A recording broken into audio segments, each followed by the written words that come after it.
नमस्कार दोस्तों, मैं हूं निरंजन कृष्णा और आप देख रहे हैं सब पर नजर।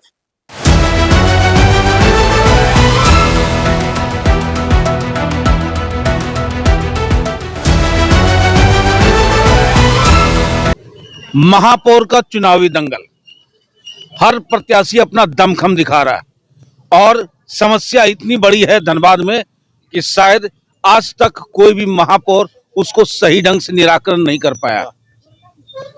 चाहे वो ट्रैफिक की समस्या हो, प्रदूषण की समस्या हो या फिर विस्थापन की समस्या हो, सबसे बड़ी बात है कि हर जगह कहीं ना कहीं चरमराहट है।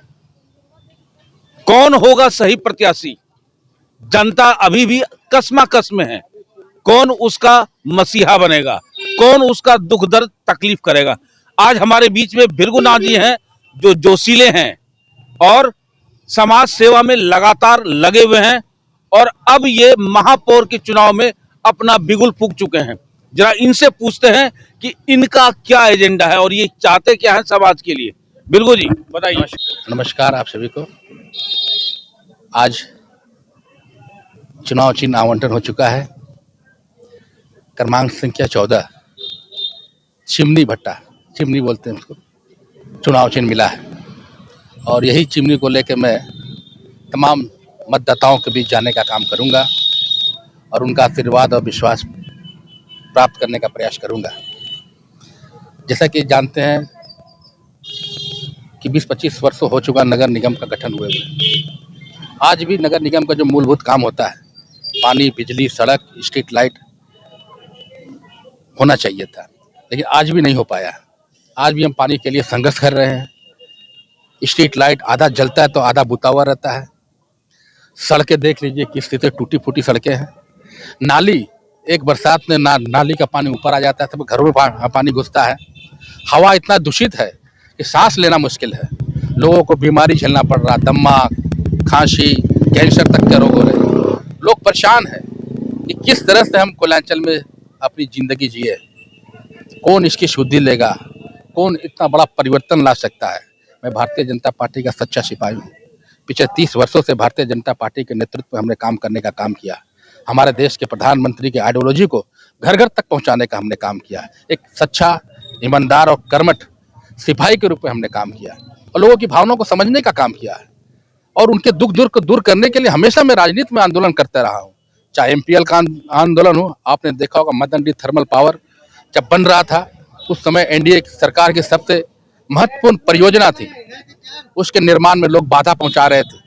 असामाजिक तत्व के लोग, जो जिनका नैरेटिव सोच होता है कि हमारे क्षेत्र में उद्योग धंधे नहीं लगे, वैसे सोच के साथ उसके खिलाफ हमने लड़ाई लड़ी। और उस समय तत्कालीन मुख्यमंत्री मधु कोड़ा हुआ करते थे। निरसा में जब शिलान्यास कार्यक्रम हुआ था तो मैंने जाकर विरोध किया कि शिलान्यास आडवाणी जी कर चुके हैं, दोबारा आपने मट्टी खुदाई का नाम कौन सा नाटक कर रहे हैं? आप इस बड़ी परियोजना को में बाधा पहुंचाना चाह रहे हैं। आपकी नीयत ठीक नहीं है। आप बेरोजगारों को छल करना चाहते हैं, यहाँ की भोली भाली जनता को ठगने का काम कर रहे हैं। मैं ऐसा होने नहीं दूंगा। मैं भारतीय जनता पार्टी कर्मठ और ईमानदार कार्यकर्ता हूँ। हमने आंदोलन किया, वहाँ पर तत्कालीन एसपी बलजीत सिंह के साथ हमारी हाथापाई हुई। उन्होंने इस आंदोलन में मुझे गिरफ्तार किया, जेल भेजने का काम किया। हमने पूरी कर्मठता और ईमानदारी के साथ वहाँ आंदोलन किया और आज देख लीजिए वहाँ प्लांट बनकर तैयार है। 50,000 लोगों को प्रत्यक्ष और अप्रत्यक्ष रूप में रोजगार मिल रहा है। तो ये भारतीय जनता पार्टी कार्यकर्ताओं की सोच है कि जब क्षेत्र में विकास करना है और हमारे केंद्रीय नेतृत्व और प्रदेश के नेतृत्व जब कोई इस तरह का संगठन के जरिए अपनी पार्टी के जरिए कोई बड़ा संयंत्र लगाना चाहते हैं तो निश्चित रूप से इसमें सकारात्मक पहल होनी चाहिए। लोगों को सब मिलकर क्षेत्र के विकास में ईमानदार होना चाहिए, ऐसा प्रयास होता है।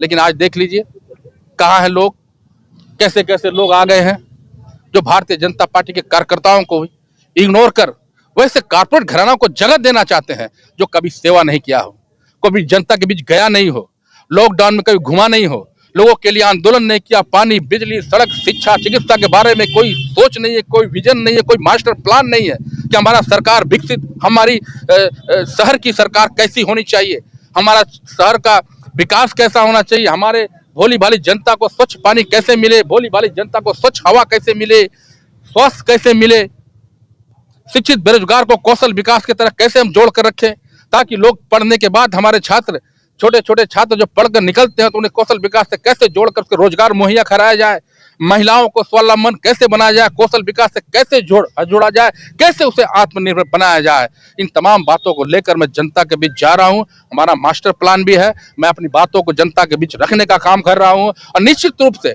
जनता हमारे साथ है। जनता के कहने पर मैं चुनाव में खड़ा हूं। मैं भारतीय जनता पार्टी के कार्यकर्ता होने के नाते मैं जनता के बीच जा भी रहा हूं और जनता कह भी रहे कि आपने 30 वर्षों तक जनता की सेवा की है, इस सेवा के बदले में हम जरूर आपके पर विश्वास जताएंगे। आने वाले समय में धनबाद में आपको मेयर के रूप में देखना चाहते हैं और आपके किए हुए विकास कार्य जो आप कुछ ना रहते हुए भी किया है आपने, और आने वाले समय में निश्चित रूप में आपने जो इच्छा शक्ति है, निश्चित रूप एक नया परिवर्तन होगा, कोयलांचल में एक नया दिशा होगा, एक नई लंबी खींचने का काम करेंगे, एक विकास की गाथा लिखने का काम करेंगे हम लोग बात करते हैं एयरपोर्ट होनी चाहिए, एयरपोर्ट अपनी जगह है, लेकिन हम बात करेंगे स्वच्छ शहर कैसे हो, वातावरण प्रदूषित हो चुका है वह स्वच्छ कैसे हो, लोगों को शुद्ध हवा कैसे मिले, इस सब पर हम बात होनी चाहिए। सर, अभी एक समस्या है कि भाजपा ने 3 प्रत्याशी को फील्ड में ला दिया, उसमें आप भी हैं, संजीव अग्रवाल जी भी हैं, एक और है। तो सवाल है कि कहीं ये मतभेद जो है जनता को दिग्भ्रमित कर रहा है। जनता समझ चुकी है कि एक कोकस के द्वारा जनता को दिग्भ्रमित नहीं किया जा सकता है। जनता जानती है जो 30 वर्षों से पार्टी का झंडा ढोने का काम किया है, 30 वर्षों तक सड़कों पर आंदोलन करने का काम किया है, 30 वर्षों पर जितने विधानसभा लोकसभा चुनाव हुए हैं, ना गर्मी देखा, ना धूप देखा, ना छांव देखा, अपनी तपस्या से खून के पसीना बहाकर उन्होंने पार्टी प्रत्याशी को जिताने का काम किया है। चाहे लोकसभा में हो चाहे विधानसभा में, आपने देखा होगा किस तरह से हम लोगों ने तपती धूप में 17 किलोमीटर तक पैदल चलकर गाजे बाजे के साथ पार्टी का जनाधार बढ़ाने का काम किया है। उसके प्रतिफल में 4 लाख से वोटों से हमारे सांसद जीते हैं, अभी विधायक भी हमारे 60-70 हजार वोटों से जीते हैं। ये कार्यकर्ताओं की मेहनत की दिन है। कोई बाहर से आ जाए और कहे कि मैं भाजपा का नेता हूं, मुझे वोट दे, जनता कभी स्वीकार नहीं करेगी। जनता ईमानदार कार्यकर्ताओं को समझती है, कर्मठ कार्यकर्ता को समझती है, और जो भारतीय जनता पार्टी का सच्चा सिपाही है उसे कार्यकर्ता भी समझती है। तो क्या भारतीय जनता पार्टी आप पे कोई लिटिगेशन नहीं लगा रहा है कि भाई आप क्यों खड़े हुए हैं? प्रयास हुआ था, लेकिन जो कोर कमेटी बनी थी वो कोर कमेटी का ईमानदारी से उन्होंने काम नहीं किया। चाहते तो सबसे मिलकर बैठकर बात करते, कोऑर्डिनेट करते, लोगों को समझाते बुझाते तो मामला बन सकता था। उनके तरफ से कोई प्रयास नहीं हुआ। मामूली से एक रायशुमारी हुई, खाना पूर्ति हुई, जिसको वो चाहते थे वो लेके आ गए, कारपोरेट घराने को लेके बैठा दिए। जनता कतई स्वीकार नहीं करेगी, कोई भारतीय जनता पार्टी का कार्यकर्ता स्वीकार करने के लिए तैयार नहीं है। क्या बात है सर, ये निर्दलीय चुनाव है, इस पे पार्टी फोकस की। वही तो बात है, निर्दलीय चुनाव संविधान ही है, संविधान के तहत निर्दल चुनाव है। पार्टी के कोई रोल नहीं है, पार्टी को सिंबल नहीं दे रही है, कोई झंडा नहीं दे रही है, और ना ही कोई ऐसा स्लोगन है कि भारतीय जनता पार्टी के नाम पर वोट मांग सकते हैं। निर्दल चुनाव कार्यकर्ताओं का चुनाव होता है, चाहे लोग विधान आपका मुखिया का चुनाव हो, पार्षद का चुनाव हो, मेयर का चुनाव, कार्यकर्ताओं के लिए चुनाव होता है। लोकसभा विधानसभा राज्यसभा के चुनाव में पार्टी तय करती है कौन प्रत्याशी होगा, उस पर हम लोग सब साथ है। अगर सिंबल आज भी दे दे पार्टी, ये भाजपा का सिंबल है, ये भाजपा का प्रत्याशी, आज भी पार्टी के साथ है, कल भी है, आज भी है, पहले भी रहेंगे। कार्यकर्ताओं से कौन हटा सकता है हमें? जनता जनार्दन को क्या संदेश देना चाहेंगे? जनता जनार्दन को मैं यही संदेश देना चाहता हूँ, कर्मठ, सच्चे, ईमानदार, आप अपने भाई, आप अपने छोटे बेटे को चुने जो आपके सुख दुख में हमेशा साथ रहा हो, सड़कों पर घूमता हो, आपकी भावनाओं को समझता हो, और एक विकसित सुंदर धनबाद बनाने का विजन रखता हो, सपना रखता हो, वैसे व्यक्ति से ही काया पलट हो सकता है। सर एक सवाल जी, इस बार की बारिश ने पूरे नगर निगम का पोल खोल दिया है। कैसे आप, अगर जनता आपको जीत दर्ज दिलाती है तो फिर सुंदर धनबाद कैसे? नाली के विषय में काम करना होगा, आपको वैसे लोगों को शामिल करना होगा जो धनबाद को सुंदर बनाने में सपना देखते हैं, अपना सहयोग देना चाहते हैं। सिम्फर हमारे पास है, ISM हमारे पास है, रेलवे के बड़े बड़े अधिकारी यहाँ पर हैं। तमाम लोगों को हम शामिल करेंगे कि आपका सहयोग क्या हो सकता है, मास्टर प्लान कैसे बन सकता है, ताकि ड्रेनेज सिस्टम को दूर करें। बड़े बड़े महानगरों में देखते हैं, बॉम्बे हो चाहे दिल्ली हो चाहे कलकत्ता हो, यूपी हो, वहाँ के बड़े बड़े जो मैप बनते हैं, ड्रेनेज सिस्टम जो बनाए जाते हैं, मैप तैयार होता है, मास्टर प्लान होता है, उस पर रख कर हम लोग तैयारी करेंगे, सबका सहयोग लेंगे कि आपका भी दिशा निर्देश क्या हो सकता है। लेकिन इससे पहले जो महापौर थे उन्होंने ऐसा कुछ नहीं किया। जी नहीं किया, निश्चित रूप से उनको करना चाहिए था, समय मिला था, डबल इंजन की सरकार थी। वो कहते हैं विकास से विकास कहाँ दिखता है? आज भी चले जाइए, नाली की क्या स्थिति है, सड़कों की स्थिति क्या है, कोई कहता है कि शमशान घाट बना दिए, बनाने से होता है क्या? जाके देखिए शमशान घाट की क्या स्थिति है। सर हवाई रोड में जो गड्ढे वो बना, जी, इस पर क्या कहेंगे? 8 लेन में। तो नगर निगम ने तो 8 लाइन में तो भ्रष्टाचार हुआ है। इस पर देखना चाहिए। कोई भी बड़ी सड़कें बनती है, एनएच पे हो चाहे 8 लाइन पे, तो उनका मेंटेनेंस का कार्य वो कॉन्ट्रैक्टर के एस्टिमेट में रहता है, तो उसको संज्ञान लेना चाहिए जो कॉन्ट्रैक्टर है। इससे तो जिम्मेवारी महापौर की होती है और वहाँ के नगर आयुक्त की होती है। आपको चुनाव चिन्ह क्या है? हमारा चुनाव क्रम संख्या 14 है, चिमनी छाप।